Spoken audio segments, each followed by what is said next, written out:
তারাপীঠ মির্জা গালিব স্ট্রিটের পর এবার আগুন হাওড়ার আন্দুলে। ভয়াবহ এই অগ্নিকাণ্ডে একজনের মৃত্যু হয়েছে বলে জানা যাচ্ছে। আজ দুপুর 1:30 নাগাদ হাওড়ার আন্দুলে একটি আবাসনে ভয়াবহ আগুন লাগে, যে আগুনে একজন প্রৌঢ়ার জীবন্ত দগ্ধ হয়ে মৃত্যু হয়েছে বলে খবর পাওয়া যাচ্ছে। 12 থেকে 13 জনকে দমকল কর্মীরা তারা উদ্ধার করেন। প্রায় ঘণ্টাখানেকের দমকলের 5টি ইঞ্জিনের চেষ্টায় আগুন নিয়ন্ত্রণে আনা সম্ভব হয়েছে।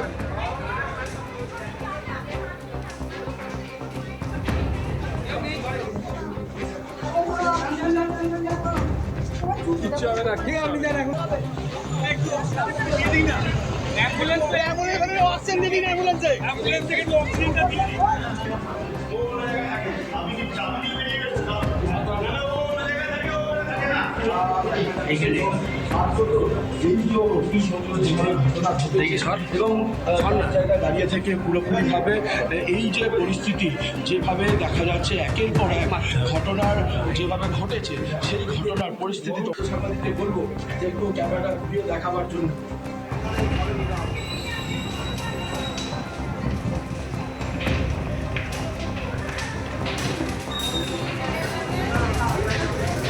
আমি একেবারে সরাসরি ঘটনাস্থলে, অর্থাৎ যে আবাসনে ভয়াবহ আগুন লাগে যাতে একজনের মৃত্যু হয়েছে, আমি সেখানে আপনাদের নিয়ে যাব। সুনীত হালদার আমাদের প্রতিনিধি রয়েছেন। একবার দেখাও সুনীত, ঠিক কোন জায়গায় আগুন লাগে, যে আগুন একজনের প্রাণ কেড়ে নিল এবং তারপরে দেখা যাচ্ছে আর কিচ্ছু অবশিষ্ট নেই, ভেতরে যা কিছু ছিল আসবাবপত্র একেবারে পুড়ে খাক হয়ে গিয়েছে।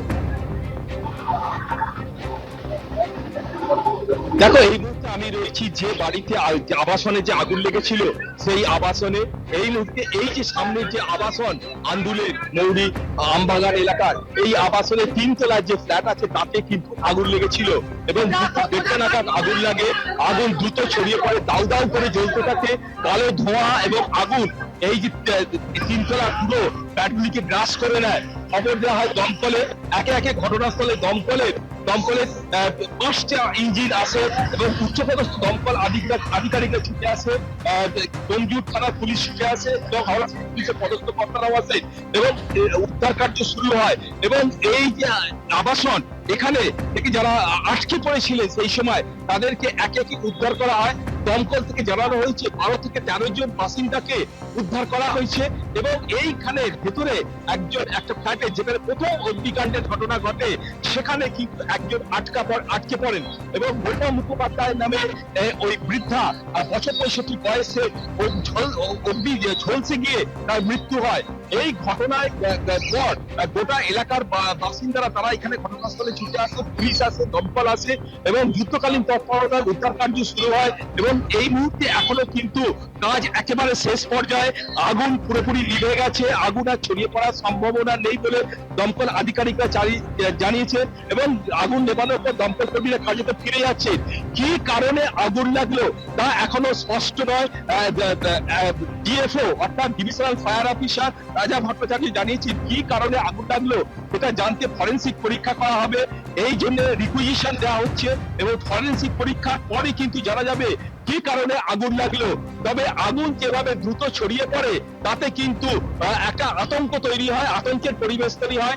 এই বাড়ির ভেতরে অনেকের অভিযোগ বাসিন্দাদের যে আগুন নির্বাপন বন্দোবস্ত সেগুলো ঠিক মতো ছিল না এবং যতটুকু ছিল সেগুলো কিন্তু প্রয়োজনে কাজ করেনি এবং যার ফলে কিন্তু এই আগুনে একজনের পুড়ে মৃত্যু হয় এবং একটা যে সিঁড়ি, সেই সিঁড়ির প্রস্থটাও এটাও কিন্তু যেটা 2.5 মিটার থাকার কথা এরকম ছিল না, অর্থাৎ পেছন দিকের এক্সিট পয়েন্টও ঠিক মতো কাজ করেনি এবং সামনের সিঁড়িটা সরু থাকার কারণেই কিন্তু হুড়োহুড়ি করে নেমে আসে এবং একজন কিন্তু ফ্ল্যাটের মধ্যেই থেকে যায় এবং তিনি কিন্তু ঝলসে গিয়ে তার মৃত্যু হয়েছে। একেবারে শুনি, তুমি আমাদের সঙ্গে থাকো। যে ছবি দেখা যাচ্ছে তা অত্যন্ত ভয়াবহ, যেভাবে আগুন লাগে এবং এই আগুনে একেবারে জীবন্ত দগ্ধ হয়ে বছর 65 এক প্রৌঢ়ার মৃত্যু হয়েছে।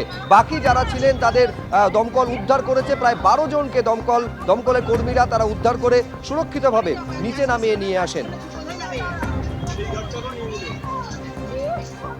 আমরা নিজেরাই জানি না কিভাবে এত ফ্ল্যাট হচ্ছে মৌরিতে, কেউ কোনো সারানে একটা জলের কোনো সিস্টেম নেই। আগুন লাগলো কিভাবে সেটা তো আমরা কি করে জানবো। বক্তব্য একটা, এত ফ্ল্যাট মৌরিত হয়েছে, জলের সিস্টেম নেই। জলের সিস্টেমটা কেন করা হয়নি?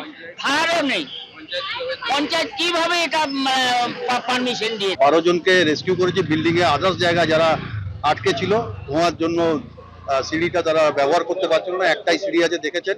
আমরা ওয়াটার স্প্রিঙ্কল করে তাদের ধোঁয়াটাকে খানিকটা ডাইলুট ইন্টেন্সিটিটা কমিয়ে দিয়ে তাদেরকে আমরা নামিয়ে এনেছি নিচে, এবং পুরো বিল্ডিংটাই গ্র্যাজুয়ালি আমরা ইভ্যাকুয়েট করে দিয়েছি। আমরা 12 জনকে আমরা নামিয়েছি। আর গোপা মুখার্জি ওনার পজিশন কোথায় ছিল? গোপা মুখার্জি একটা রুমের বেডরুমের ভেতর, ওনার যে ফ্ল্যাট সেকেন্ড ফ্লোরে, সেই সেকেন্ড ফ্লোরে বেডরুমের ভেতরে উনি ছিলেন।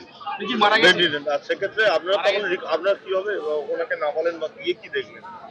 আমাদের যারা টিম ফার্স্ট দেখেছে তারা দেখেছে যে উনি খাটে শুয়ে আছেন, দরজাটা ভেতর থেকে বন্ধ ছিল, দরজাটা আমাদের লোকেরাই ভেঙে ফেলেছে ডোর ব্রেকার দিয়ে, কারণ আগুনটা ওখানেও যাচ্ছিল। তো ওনাকে আনকনসাস স্টেটে আমরা পেয়েছি। এবিপি আনন্দ, এগিয়ে থাকে, এগিয়ে রাখে।